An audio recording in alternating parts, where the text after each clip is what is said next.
Hello friends, मैं हूं निर्मला और मेरे चैनल पर आपका बहुत बहुत स्वागत है। आज हम बनाने जा रहे हैं बहुत ही कुरकुरे चटपटे सोया कबाब। अब जैसा कि ये कबाब हम सोया वड़ी से बनाएंगे जिसमें भरपूर मात्रा में प्रोटीन होता है, फिर वो बात आ जाती है कि जो चीज़ हेल्दी होती है वो टेस्टी नहीं होती है। तो बिल्कुल ऐसा ही सोया वड़ी के साथ है कि इसका खुद का कोई अच्छा टेस्ट नहीं होता। इसलिए आज हम इन सोया वड़ी को ऐसा ट्विस्ट देंगे कि इन्हें खाकर आप यकीन नहीं करेंगे कि ये सोया कबाब हैं। तो दोस्तों, यदि आपको भी इन कबाब का टेस्ट और ट्विस्ट पसंद आए तो प्लीज़ इस वीडियो को लाइक, कमेंट और शेयर ज़रूर करें। मेरी ऐसी और भी वीडियोस देखते रहने के लिए चैनल को सब्सक्राइब करना भी ना भूलें। साथ ही नए वीडियो की जानकारी के लिए बेल आइकन के बटन को क्लिक ज़रूर करें। सोया कबाब बनाने के लिए सबसे पहले हम सोया वड़ी को भिगोने का काम करेंगे। तो मैंने यहाँ पर 1.5 कप सोया वड़ी ली है। अब ये सोया वड़ी जब भीग जाती है तो इसकी जो साइज़ होती है वो काफ़ी बढ़ जाती है। तो थोड़ी सी सोया वड़ी के अंदर हम बहुत सारे कबाब बनाकर तैयार कर सकते हैं। इनको भिगोने के लिए हम गर्म पानी का इस्तेमाल करेंगे ताकि ये जल्दी से भीग जाएं। तो इसमें हम पानी अच्छे से डाल देंगे और अब इसे हम कवर कर देते हैं। 1 से 2 घंटे में ये भीग जाते हैं और यदि आपके पास समय ज़्यादा है तो आप ज़्यादा देर तक भी इन्हें रख सकते हैं। अब देखिए जैसे जैसे ये भीग रहे हैं कैसे फूल रहे हैं। यदि आपके पास समय कम है तो जो सोया ग्रेन्यूल्स आते हैं उनका इस्तेमाल भी आप कर सकते हैं। 2 घंटे बाद चेक कर लेंगे तो सोया वड़ी है वो काफ़ी अच्छे से फूल गई है। देखिए कैसे पानी निकल रहा है इसमें से। अब इन सोया वड़ी को 1-2 बार हम अच्छे साफ़ पानी से धो लेंगे और इन्हें निचोड़ते जाएंगे। तो ये दोबारा मैंने इसमें पानी डाल लिया है और इस तरह से निचोड़ के हम एक ग्राइंडर जार में इन्हें डाल लेंगे। इन सोया वड़ी को अब हमें ग्राइंड करना है। तो इनमें जितना कम पानी रहेगा आगे बाइंडिंग करना उतना ही आसान रहेगा कबाब को। तो आधी सोया वड़ी मैं बाद में ग्राइंड कर लूँगी। सोया वड़ी को हमने इस तरह से ग्राइंड कर लिया है। बहुत ज़्यादा बारीक पेस्ट इसका नहीं बनाना है, पानी कम रहेगा तो ये इसी तरह का दरदरा पेस्ट ही बनकर तैयार होगा। अब कबाब का टेस्ट बढ़ाने के लिए इसके अंदर हम 10 से 15 लहसुन की कलियां डालेंगे। लहसुन इसमें ज़्यादा मात्रा में डालेंगे तो टेस्ट अच्छा आएगा। साथ ही 1 इंच का अदरक का टुकड़ा लेकर इसे छीलकर कई हिस्सों में डिवाइड कर लिया है तो ये डाल देते हैं। और अपने तीखेपन के हिसाब से या 1 से 2 हरी मिर्च इसके अंदर डाल देंगे। साथ ही इसमें कुछ खड़े मसाले हम डालेंगे जिससे इस कबाब का टेस्ट बहुत ही ज़्यादा बढ़ जाता है। तो एक पैन के अंदर 1 बड़ी चम्मच डालेंगे साबुत धनिया, साथ ही डालेंगे 1 छोटा चम्मच सौंफ, 1.5 छोटा चम्मच जीरा डालेंगे। साथ ही डालेंगे इसमें 10 से 15 साबुत काली मिर्च और 1 साबुत लाल मिर्च डाल देंगे। लो फ्लेम पर सारे मसालों को हम 1 मिनट के लिए रोस्ट कर लेते हैं। तो ये जो मसाले होते हैं वो कबाब के अंदर आप ऐसे ही पाउडर फॉर्म में भी डाल सकते हैं, लेकिन कहते हैं ना कि जब हम ताज़ा खड़े मसालों को रोस्ट करके डालते हैं तो वो किसी भी चीज़ का फ्लेवर बढ़ा देते हैं। तो पाउडर फॉर्म में ना लेकर इन मसालों को हम इस तरह साबुत लेंगे और थोड़ा सा रोस्ट करके इस्तेमाल करेंगे तो कबाब का टेस्ट बहुत ही ज़्यादा बढ़ जाता है। लो फ्लेम पर मसालों को हमने रोस्ट कर लिया है, अच्छी खुशबू इसमें से आने लगी है। तो अब इन खड़े मसालों को हम इसी के अंदर डाल देते हैं। मिर्च को हम निकाल लेते हैं, ये तोड़कर डालेंगे हम। सोया वड़ी को पहले ही हमने ग्राइंड कर लिया था क्योंकि उसे हमें ज़्यादा देर तक ग्राइंड करना था। इन मसालों को हमें दरदरा ही रखना है इसलिए हमने इसमें लास्ट में ऐड किए हैं। तो इन्हें हमने ग्राइंड कर लिया है। तो देखिए साबुत मसाले हैं वो बहुत ही अच्छे लग रहे हैं देखने में। और जैसे ही मैंने इसे ग्राइंड कर लिया है लहसुन साबुत मसालों की बहुत ही अच्छी खुशबू इनमें आ रही है।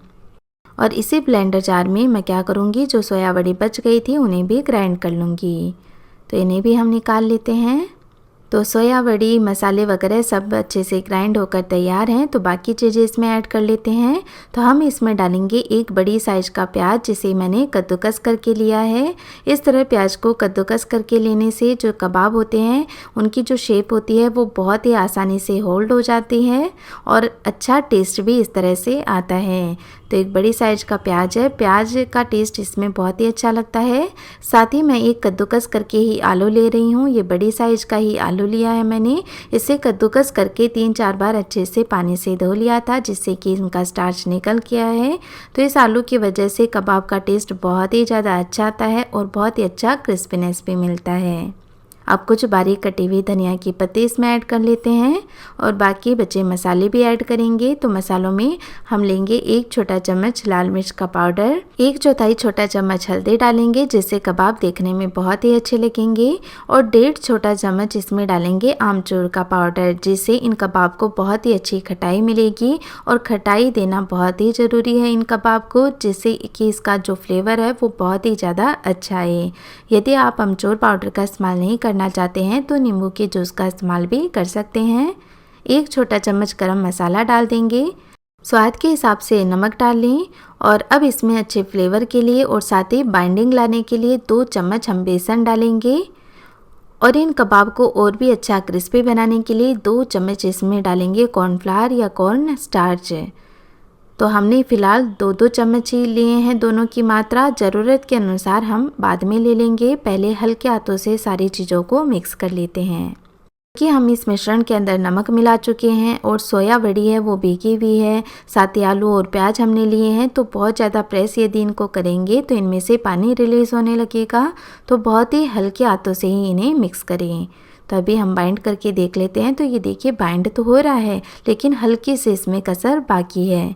तो हम क्या करेंगे, 1 चम्मच बेसन और 1 चम्मच कॉर्न स्टार्च और इसके अंदर मिला देंगे, तो अभी अच्छे से बाइंड हो जाएगा।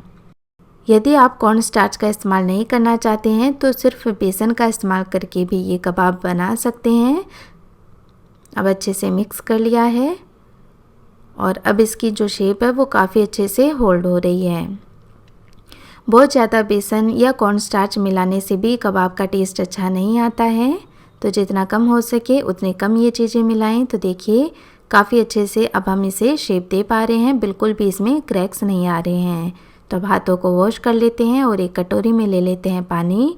अब यदि आप इन्हें कबाब की शेप देना चाहते हैं और आपके पास सेक नहीं है तो इस तरह पेंसिल की सहायता से भी आप इन्हें शेप दे सकते हैं।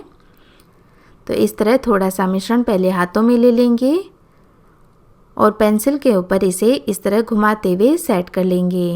तो ये देखिए इस तरह सिलेंड्रिकल शेप देते हुए हम इसे फैलाते जाएंगे। अच्छा, इस तरह से कबाब बनाने से क्या होता है कि इनके बीच में होल हो जाता है, तो अंदर भी जब हम फ्राई करते हैं तो इनके तेल जाता है, तो अंदर की लेयर भी काफ़ी अच्छी क्रिस्पी हो जाती है। तो ये कबाब खाने देखने में बहुत ही अच्छे लगते हैं, बस टाइम थोड़ा ज़्यादा लगता है। तो यदि आपके पास टाइम है तो इस तरह से आप ये कबाब बनाकर तैयार कर सकते हैं, देखने खाने में बहुत ही अच्छे लगेंगे। तो इसे मैं प्लेट में निकाल लेती हूँ, इसे भी मैं फ्राई करके दिखा दूँगी।